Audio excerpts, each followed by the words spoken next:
করি, তাহলে আয়াতের মধ্যে আল্লাহ নিজেও সতর্ক করতেছেন, তাহলে আয়াতের অর্থ কেমন হবে?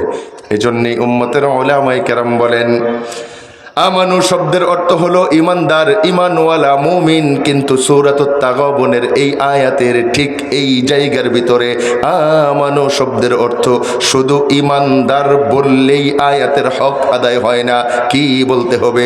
এজন্যে উম্মতের মুফাসসিরিন কেরাম বলেন এই যে আল্লাহ বললেন ইয়া আইয়ুহাল্লাযীনা আমানু, এই আয়াতের অর্থ হবে আল্লাহ যেন বলতে চায় এ দুনিয়ার আমার মুহাব্বতের মানুষেরা, এ আমার ভালোবাসার মানুষেরা, এ দুনিয়ার ওই সমস্ত মানুষ, আমি আল্লাহ যাদের কল্যাণ চাই, মঙ্গল চাই, তোমরা জেনে নাও, শুনে নাও, বুঝে নাও, ইন্না মিন আজওয়াজিকুম, এটা আমার আলোচ্য বিষয় না। আল্লাহ বলেন ইন্না মিন আউলাদিকুম, নিশ্চয়ই তোমাদের সন্তানদের মধ্য থেকে কারো কারো সন্তান। উম্মতের উলামায়ে কেরাম বলেন এ দুনিয়ার আল্লাহর বান্দারা, তোমার ওই সন্তান যেই সন্তানটাকে নিজে না খায়া খাওয়াইলা, নিজে না পড়ে যেই সন্তানটাকে পড়াইলা, সন্তানের সুন্দর ভবিষ্যতের আশায় নিজের জীবন যৌবন ধ্বংস করে দিলা, তোমার ওই সন্তান, তোমার ওই সন্তান আল্লাহ বলেন আদুওয়াল লাকুম, সেই তোমার দুশমন হয়ে যাবে। এখন আমার আপনার জানা দরকার, এত মোহাব্বত করলাম, এত আদর করলাম যেই সন্তানটাকে, এই সন্তান কেন দুশ্মন হবে? এজন্যই পয়গম্বরের হাদিস, পয়গম্বর বলেন আলা কুল্লুকুম রাইন, তোমরা সবাই দায়িত্বশীল, সবাই দায়িত্বশীল, দায়িত্বহীন কোনো মানুষ দুনিয়াতে নাই। মানুষ হবে যে দায়িত্ব থাকবে তার কাছে, একজন রাষ্ট্রপতি, গোটা রাষ্ট্রের দায়িত্ব তার, প্রধানমন্ত্রী, গোটা মন্ত্রিসভার দায়িত্ব তার, একজন এমপি আসনের দায়িত্ব তার, একজন চেয়ারম্যান ইউনিয়ন উপজেলার দায়িত্ব তার, একজন মেয়র পৌরসভার দায়িত্ব তার, একজন কাউন্সিলর ওয়ার্ডের দায়িত্ব তার, একজন ইমাম মুসল্লিদের ব্যাপারে দায়িত্বশীল, একজন বক্তা শ্রোতাদের ব্যাপারে দায়িত্বশীল, একজন উস্তাদ ছাত্রদের ব্যাপারে দায়িত্বশীল, একজন স্বামী বিবির ব্যাপারে দায়িত্বশীল, আর দুনিয়ার প্রত্যেকটা মা আর বাবা তারা সন্তানের ব্যাপারে দায়িত্বশীল। আর আমরা তো দুনিয়াতে দেখতেছি দায়িত্ব পাওয়ার পরে যারা দায়িত্ব পালন করে অধীনস্থরা তাদের বন্ধু হয়ে যায়, আর দায়িত্ব পাওয়ার পরে দায়িত্বে অবহেলা করে যারা, দায়িত্ব পালন করে না যারা, অধীনস্থরা তাদের দুশমন হয়ে যায়। এই জন্যেই পৃথিবীর ইতিহাস দেখবেন ইমাম যদি দায়িত্ব পালন না করে মুসল্লি দুশমন হয়ে যায়। কথা বুঝাইতেরি না? বলেন তো ইমাম নামাজের সময় হেরে পাওয়া যায় না, জুমার সময় পাওয়া যায় না, মানুষ মইরা ফইচ্চা গন্ধ ছুটতেছে, দাফন কাফনে ইমাম খুঁজে পাইছি না, হে যদি 30 তারিখে আয়া কয় আমার বেতনটা দেন, দিবেন তো? আপনারা কি আমার কথা বুঝেন? তার মানে বোঝা যায় কি দায়িত্ব পালন না করলে অধীনস্থরা দুশমন হয়ে যায়, শত্রু হয়ে যায়। এজন্যেই 17 বছর যারা দায়িত্বে ছিল দায়িত্ব পালন করে নাই, দায়িত্ব ছাড়ার সঙ্গে সঙ্গে দেশে থাকতে পারে নাই। কেন কেন? এক সময় যারা সালাম দিত এরা এখন সুযোগ পায়া এমন দুশমন হইছে, বাডে ফাইলে চামড়া খুইলা লাইব। এটা রাজনৈতিক নাকি? আল্লাহু আকবার। এই জন্য বলেন দায়িত্ব পালন করলে অধীনস্থরা বন্ধু হয়, ঠিক কিনা জোরে বলেন? আপনারা শহরের মানুষ, সচেতন মানুষ, আপনারা বুঝেন তুরস্কে সেনা অভ্যুত্থান ঘটছিল, তুরস্কের প্রেসিডেন্ট রিসেপ তাইয়েপ এরদোয়ান রাত 2টা-2:30টার সময়ে লাইভে আইসা বলছিল হে তুরস্কবাসী, আমার সেনাবাহিনী আমাকে গ্রেপ্তার করতে চায়, হত্যা করতে চায়, আমি যদি তোমাদের জন্য কিছু করে থাকি, আমাকে যদি তোমাদের দরকার থাকে তাইলে তোমরা তাদেরকে ঠেকাও। ইতিহাস সাক্ষী তুরস্কের কোটি কোটি কোটি কোটি মানুষ এই গভীর রজনীতে বাড়িঘর ছাইরা রাস্তায় নাইমা সেনাবাহিনীকে ক্যান্টনমেন্টে ফিরে যেতে বাধ্য করছে। বোঝা যায় কি এক দেশের জনগণ সেনাবাহিনী ঠেকাইয়া নিজেদের শাসককে হেফাজত করে, আরেক দেশের জনগণ ফিডায়া দেশ ছাড়া করে। বোঝা যায় কি দুইটার ভিতরে পার্থক্য আছে। একজন জনগণের প্রতি দায়িত্ব পালন করছে আর একজন দায়িত্ব পালন করে নাই। জনগণের টাকা বিদেশে পাচার কইরা বেগম পাড়ায় বাড়ি বানাইছে। তার মানে আমরা কি বুঝলাম? দায়িত্ব পালন করলে অধীনস্থরা বন্ধু হয়, দায়িত্ব পালন না করলে অধীনস্থরা দুশ্মন হয়ে যায়। এই জন্যেই উম্মতের উলামায়ে কেরাম বলেন, দুনিয়ার প্রত্যেকটা মা প্রত্যেকটা বাবা সন্তানের ব্যাপারে দায়িত্বশীল। সুতরাং দুনিয়ার যেই মাটা বাবাটা সন্তান পাওয়ার পরে আল্লাহর দেওয়া দায়িত্ব আর কর্তব্য পালন করবে, আল্লাহ ওই সন্তানটাকে মা বাবার বন্ধু বানায় দিবে, বন্ধু বানায় দিবে। পয়গম্বরের হাদিস সাক্ষ্য দেয়, সন্তান যদি বন্ধু হয়ে যায়, ওই সন্তান জাহান্নামী মাকে বাবাকে সুপারিশ করে আল্লাহর জান্নাতে নিয়ে যাবে। আর দুনিয়ার যেই মাটা বাবাটা সন্তান পাওয়ার পরে আল্লাহর দেওয়া দায়িত্ব আর কর্তব্য পালন করবে না, ওই সন্তান হাসরের ময়দানে মা বাবার দুশ্মন হবে। কেমন দুশ্মন? আল্লাহর কুরআন সাক্ষ্য দেয়, সন্তান বলতে থাকবে নাজআলহুমা নাজআলহুমা, আল্লাহ আমার ওই কপাল পুরা কুলাঙ্গার মাটাকে বাবাটাকে নিক্ষেপ করো। কোথায় নিক্ষেপ করব? সন্তান বলবে তাহতা আকদামিনা, আমার পায়ের নিচে আইনা নিক্ষেপ করো আমার মাটাকে বাবাটাকে। উলামায়ে কেরাম যারা তারা বুঝবে এইটাকে নাজআলহুমা, হুমা তাসনিয়ার জমির দ্বিবচন, এই দ্বিবচনের দ্বারা মুরাদ হলো মা আর বাবা, বাবা আর মা। সন্তান বলবে ওই মাটাকে বাবাটাকে, যেই মা আর বাবা দুনিয়াতে তোমার দেওয়া দায়িত্ব পালন করে নাই, আমার হক আমাকে দেয় নাই, আমার অধিকার আদায় করে নাই, ওই মাটাকে বাবাটাকে আমার পায়ের নিচে আইনা নিক্ষেপ করো। আমি এদের বুকে পাড়াইতে পাড়াইতে লাথি মারতে মারতে তারপরে জাহান্নামে যেতে চাই। আপনাদের কাছে প্রশ্ন, যেই সন্তানটা হাসরের অসংখ্য অগণিত মানুষের সামনে মা বাবার বুকে লাথি মারতে চায়, পাড়াইতে চায়, এই সন্তানটা মা বাবার বন্ধু না? আইজুরা বলেন না কেন? এটা কি বন্ধু? কয় এর চাইতে বড় দুশ্মন দুনিয়াতে আর? আপনারা কি আমার কথা বুঝেন? আল্লাহু আকবার। তাইলে বলেন, এই জন্যে আল্লাহ বলেছেন ইন্না মিন আওলাদিকুম আদুওয়াল লাকুম। উলামায়ে কেরাম বুঝতেছে ইন্না, ইন্না এটা হরফু মুসাব্বাবিল ফিল, ইন্না লিতাকিদ, ইন্না সুপারলেটিভ ডিগ্রি শব্দ। আল্লাহ বলেন তোমার সন্তান তোমার দুশ্মন হবেই হবে, হবেই হবে, এতে বিন্দু পরিমাণ কোনো সন্দেহ নাই। এই জন্যেই উম্মতের উলামায়ে কেরাম বলেন, হে দুনিয়ার আল্লাহর বান্দারা, তোমরা যদি সন্তানকে বন্ধু বানাইতে চাও তাহলে সন্তানের প্রতি দায়িত্ব পালন করা লাগবে। আল্লাহ যেই দায়িত্ব দিয়েছেন এগুলো পালন করা লাগবে। এই দায়িত্ব পালন ছাড়া সন্তানকে বন্ধু বানানোর বিকল্প কোনো রাস্তা নাই। কিন্তু বড় আফসোস আর পরিতাপের বিষয় হলো আমরা দায়িত্ব পালন করব অনেক দূরের কথা, মা বাবা হিসাবে আমাদের কি কি দায়িত্ব আমরা জানি না। কথা বলে না? আপনারা দিয়ে খালি এমন এমন করেন, এটা করুন যেত না। এই কোন ঠিক বেঠিক এটা মুখের কাজ। কিসের কাজ? মুখের। আগে ঠিকটা ঠিক কইরা লই না। আল্লাহু আকবার। আপনারা কি রাগ করতেছেন? বলেন আল্লাহ তাআলা আমাদের এই বডিতে যত অঙ্গ প্রত্যঙ্গ বানাইছে প্রত্যেকটার আলাদা আলাদা কাজ আছে। একটার কাজ আর একটারে দিয়া হইতো আর কথা কয় না।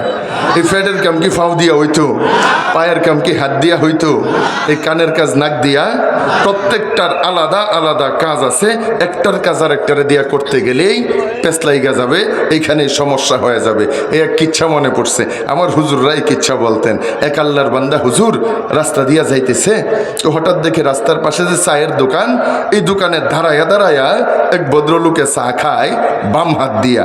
এরকম ভদ্রলোক অবশ্য এই এলাকাতে আছে না? হ্যাঁ, বিড়িটা লইছে কোন হাতে? ডাইন হাতে। আর চাটারে নিছে বাম হাতে। দোকানে সবগুলা চেয়ার খালি, হ্যাঁ বইতে রাজি না, এর কাপড় ময়লা হয়ে যাবো গা, এই জন্য হি দাঁড়ায়া দাঁড়ায়া বাম হাত দিয়া চা খাইতেছে। তো এই ভদ্রলোক ওই ভদ্রলোক হুজুর দৌড়ায় গেছে, গিয়া বলছে ভাইজান আপনি এক কাজ করেন, দয়া করে চাটা একটু বৈশা বৈশা ডান হাত দিয়া খান। কন্ত কথাটা খারাপ না ভালো? ভালো কথা কি সবার হজম হয়? আমার হুস্তাদে বলতেন কুকুরের ফেডে ঘি হজম হয় না। এটা কি ঘিয়ের দোষ না কুত্তার ফেডের দোষ? কথা বুঝে না? কুত্তার আর পেটের দোষ আর পেট ফসা, তাইলে উলামায়ে কেরামের ভালো কথা দেখবেন সব সময় সবার ভিতরে পছন্দ হয় না, হজম হয় না। এটাকে উলামায়ে কেরামের হক কথার দোষ না তার ইমানের দোষ? যার ইমানের সমস্যা আছে উলামায়ে কেরামের কোরআন হাদিসের হক কথা তাদের হজম হবে না। এই জন্য দেখবেন উলামায়ে কেরাম যখনই হক কথা বলতে চায় এই আলেমদের পিছন দিয়া বাঁশ ঠেল্লা বইয়ে থাকে। কথা কয় না? আমরা দিছে না বাঁশ? হ্যাঁ হ্যাঁ, আজীবন বাঁশ বাঁশ দিছে। আমার খুজুর কইতো সব জায়গায় বাঁশ দেওয়ান লাগে না, এই ওয়াজ তো আরেক দিক যাইতেছে গা দূর। আল্লাহু আকবার। কোন তাইলে অতীতে যারা আলেমদের পিছন দিয়া বাঁশ দিছে আল্লাহ এগরে বাঁশের ঝাড় সহ দিয়া দিছে, ঠিক কিনা জোরা বলেন? এই জন্য ভবিষ্যতে কেউ যদি বাঁশ দেওয়ার নিয়ত করো তাইলে তোমাদেরকে বাঁশের ঝাড় আল্লাহ আইক্যা আর মুতা সহ দিয়া দিব। এই জন্য নিজের পিছন দিক রেডি কইরা রাখো। সোজা কথা, ঠিক কিনা জোরে কোন? এই যে হুজুরে যখন ভালো কথাটা কইছে তুই চাটা বয়া বয়া ডাইনার দিয়া খা, এই ছাগলের এই কথা হজম হয়েছে না। এই হুজুররা ধমক মারছে, কই হুজুর উল্টা পাল্টা ফতোয়া বাজি করুন না, যে আমরা বলে ফতোয়া বাজি করি। নাউজুবিল্লাহ কয় না? আমরা কি ফতোয়া বাজি করি না মাসআলা বলে দিই? আমরা মাসআলা বয়ান করি, তোমার মানতে মন চাইলে মানবা, না মানতে মন চাইলে মানবা না, কিন্তু ফতোয়াবাজ বইলা গালি দিবা বাঁশের ঝাড় খাওয়ার জন্য রেডি থাকতো, ঠিক কিনা সুরে কন? হুজুর রে কয়ে লাইছে, হুজুর উল্টা পাল্টা ফতোয়া দিন না, যে ডাইনা তো হাত বামা তো হাত একটা দিয়া খাইলি ওই এই হুজুররা উল্টা ওয়াজ কইরা লাইছে। এইরকম মুসল্লি সমাজে আছে না নাই? হুজুর ওইটা হুজুর আমার মতো মৌলবী না। হুজুর বলতেছে তাইলে ভাইজান আপনি একটা কাজ করেন, আপনি মাথাটা নিচের দিকে দিয়া পা দুইটা উপরে দিয়া একটু দাঁড়ান, আমি গরম গরম চাটা আপনার নিচের মুখ দিয়া ডালি। এখন তো এইবারে গেছে গেছে যে হুজুর মানুষ আপনার মুখ খারাপ, নিচের মুখ কি খাওয়ার মুখ? হুজুরে কয় সমস্যা কোনটা? তোর উর্ফের ডাও মুখ, তোর নিচের ডাও মুখ, একটা দিয়া ডাললি তো হয়। কয় না, দুটাই মুখ, কিন্তু দুটা দিয়া খাওন যেত না। খাওয়ার মুখ হচ্ছে উপরেরটা আর নিচেরটা হচ্ছে আনলোড সারার মুখ। এখন হুজুরে কয় তাইলে তুই ঠিকই ধরছস, আল্লাহ তোরে মুখ দিছে দুইটা, হাত দিছে দুইটা, উপরের মুখ দিছে ডাইন হাত দিছে, ডাইন হাত দিয়া উপরের মুখ দিয়া খাবি, আর নিচের মুখ দিছে সারবি, বাম হাত দিছে সারার পরে দইল্লা সাপ করবি, ঠিক কিনা জোরে কোন? এই জন্য এখন তো দেখি ডাইন হাতের কাম বাম হাত দিয়া, লোকটি কথা কয় না? মুখের কাজ মাথা দিয়া, মাথার কাম মুখ দিয়া। তাহলে কথা বলা মুখের কাজ, চিন্তা করা মাথার কাজ, ঠিক বলা মুখের কাজ, চিন্তা করা মাথার কাজ। এখন মাথা দিয়া যদি ঠিক কোন তাহলে কি এটা হইব? আপনারা দি মাথা দেয়া ঠিক কইতেছেন, এই যে ঠিক কোনের সময় এলে মাথা দেয়া ঠিক কইলা, এটা চলতো না। বুঝে আসছেনি? ঠিক বলবেন তো ঠিক মতো? আল্লাহু আকবার। তাহলে আমি যেই কথার ভিতরে ছিলাম, কই জানি ছিলাম মনে নেই। সন্তানের হক, আল্লাহ যাক। একজনে কইছে আমি ওই হালুয়াঘাট মাহফিলে গিয়ে জিগাইছি, বুঝলা যাই শর্ট টাইম মেমোরি লস হয়, আমি বুঝলা যাই পরে গিয়ে জিগাইছি কই আসছিলাম, পরে এক মুরব্বী কই হুজুর আপনি স্টেজের উর্ফে আসলেন। একবার সেরাবের অবস্থা।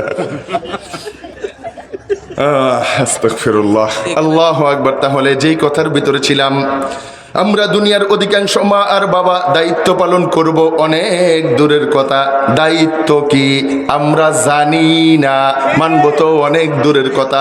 এই জন্যেই দায়িত্ব পালন না করলে সন্তান বন্ধু বানানো যায় না, দুশ্মন হবে। আর বন্ধু বানাইতে গেলে দায়িত্ব পালন করা লাগবে। চলেন, লম্বা কথা বলার মতো সময় নাই। কি দায়িত্ব? পয়গম্বর বলেন মাউলিদা লাহু ওয়ালাদুন ফালইউহসিন ইসমাহু ওয়া আদাবাহু ফাইজা বালাগা ফালইউযাওইজহু ফাইন বালাগা ওয়া লাম ইউযাওইজহু ফাআসাবা ইসমান ফাইন্নামা ইসমুহু আলা আবিহি। আল্লাহর পয়গম্বর এই হাদিসের মধ্যে তিনটা দায়িত্বের কথা বলেছেন, মনোযোগ নাই? কথা কি না? আল্লাহু আকবার। তাহলে আল্লাহর পয়গম্বর এই হাদিসের মধ্যে তিনটা দায়িত্বের কথা বলেছেন। এক নাম্বার, 3 নাম্বার আমার বলার মতো সময় নাই, দুইটা আমি বলতে পারলাম না। 2 নাম্বার দায়িত্বটা বলি।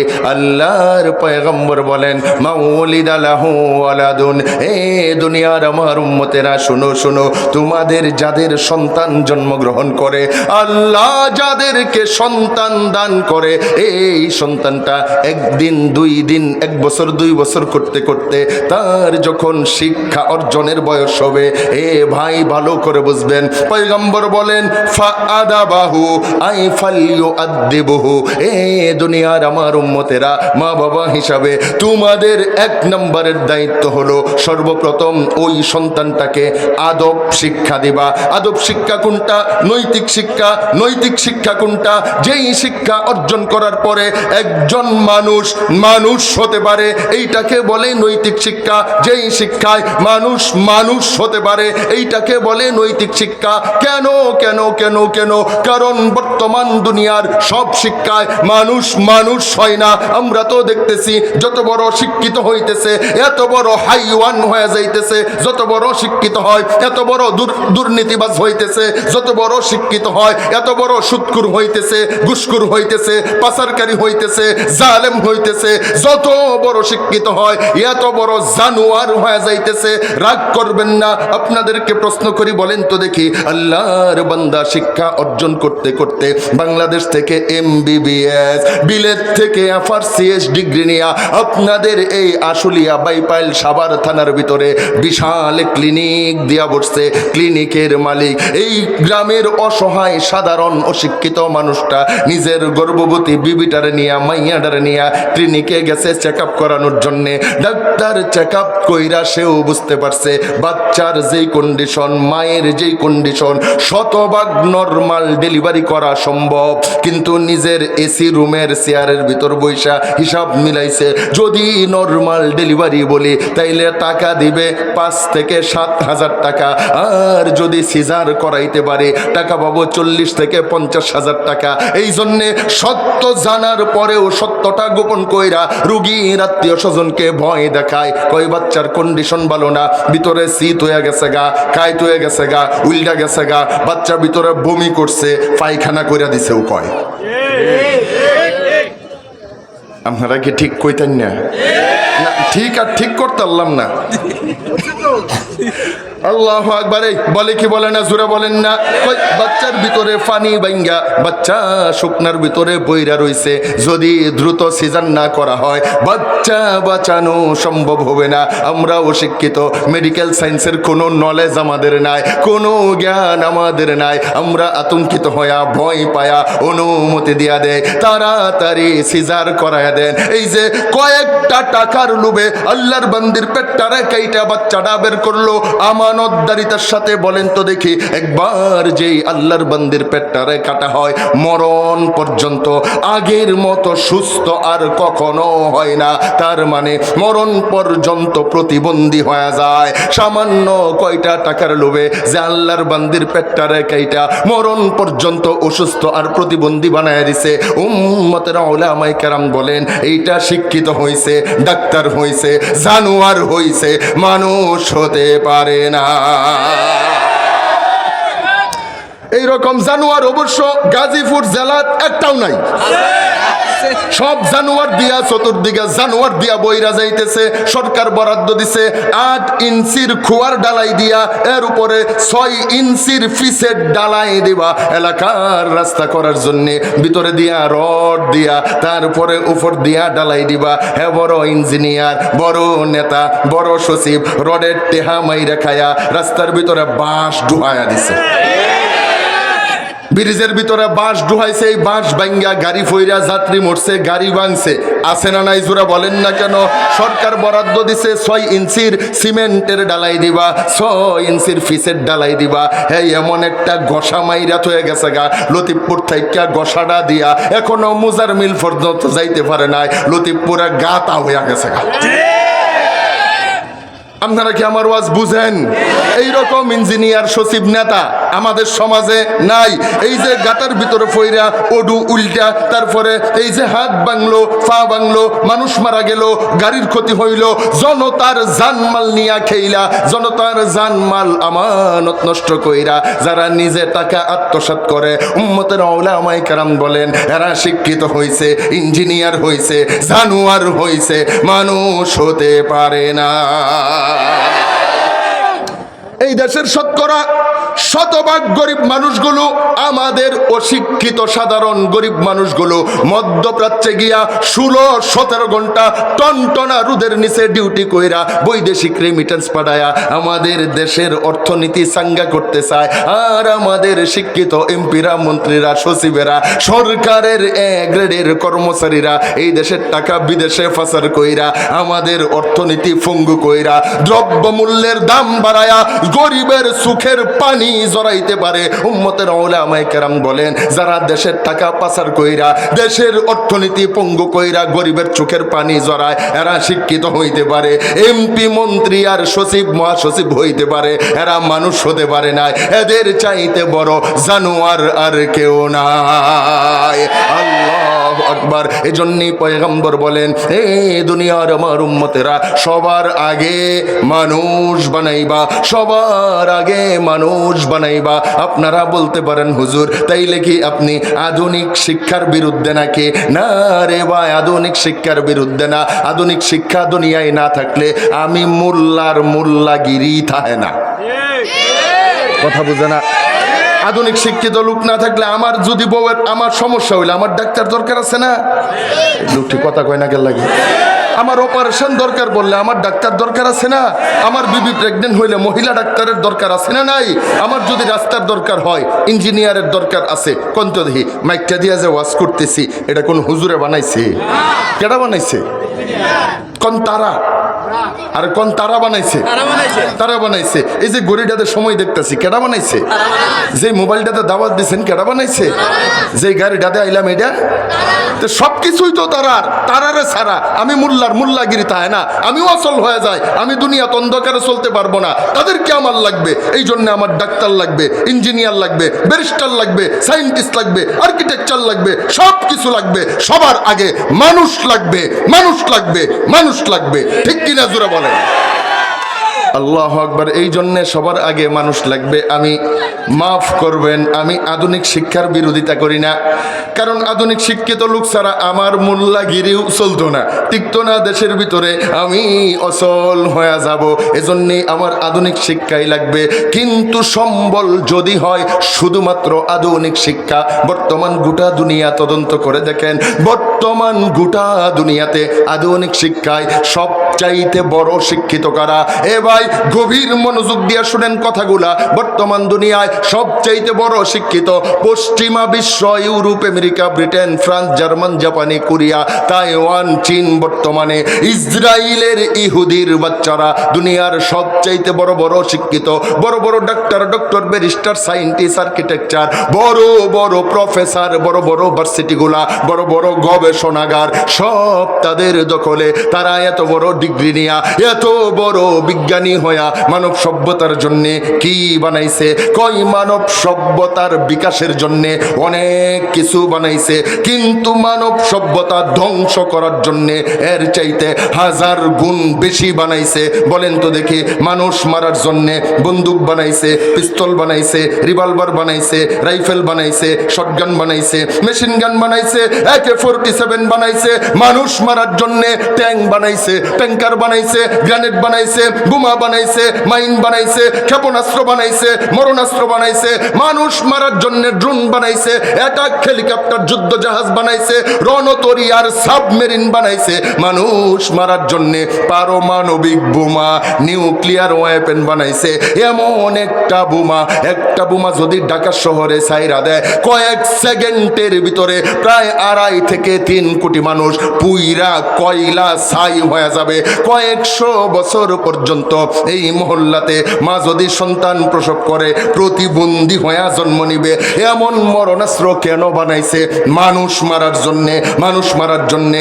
আর তারা তাদের আবিষ্কার বিজ্ঞান কাজে লাগায়া, বিমান আর ক্ষেপণাস্ত্র কাজে লাগায়া নিরহ মুসলমানদের দেশে Syria, Libya, Iraq, Afghanistan, Lebanon, Yemen, বর্তমানের ফিলিস্তিনের গাজা ভূখণ্ডে বিমান থাইকা নির্বিচারে বুম্বিং করতে করতে করতে করতে ঘরের ভিতর মায়ের কোলে দুগ্ধ পানকারী শিশু ওইটারে বোমা মাইরা মারতেছে, হাসপাতালে বোমা মাইরা রোগীদেরকে হত্যা করতেছে, শরণার্থী শিবিরে বোমা মাইরা নিরপরাধ নিরীহ মা বোনদেরকে হত্যা করতেছে।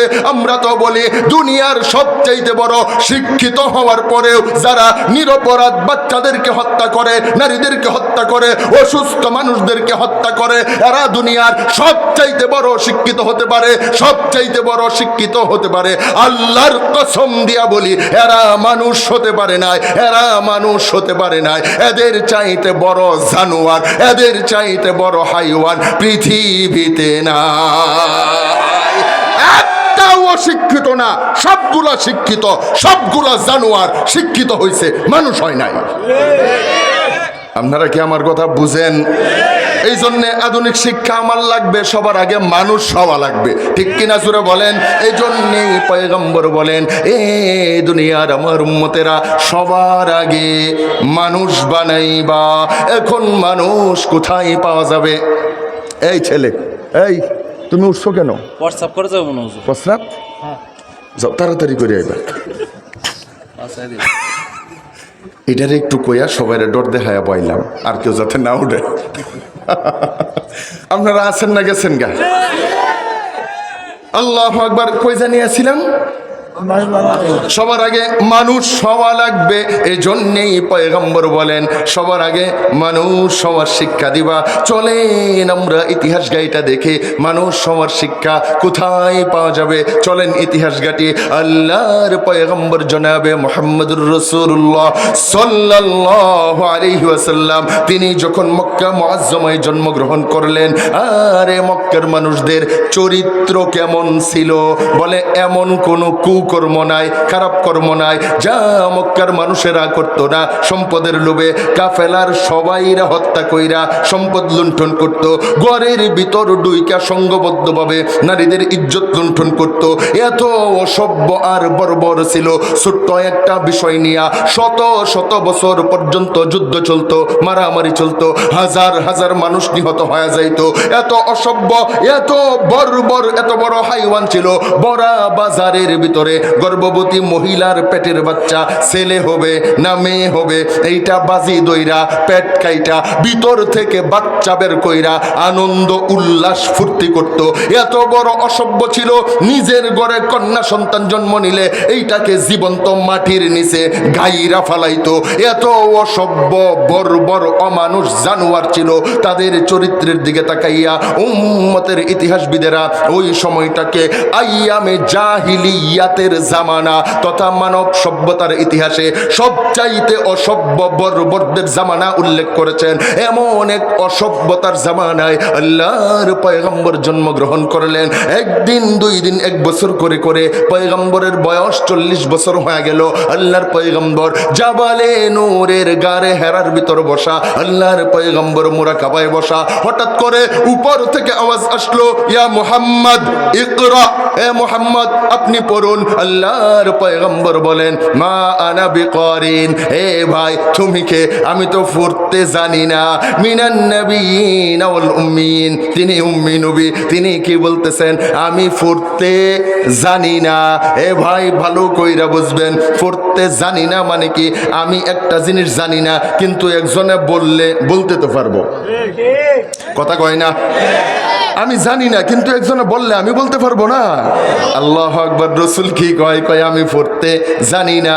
নবীর হাদিসটা কি? আল্লাহর পয়গম্বর বলেন ইন্নামা বুইস্তু মুআল্লিমা, এ দুনিয়ার আমার উম্মতেরা আল্লাহ আমারে গোটা বিশ্ববাসীর জন্য শিক্ষক বানায়া পাঠাইছে।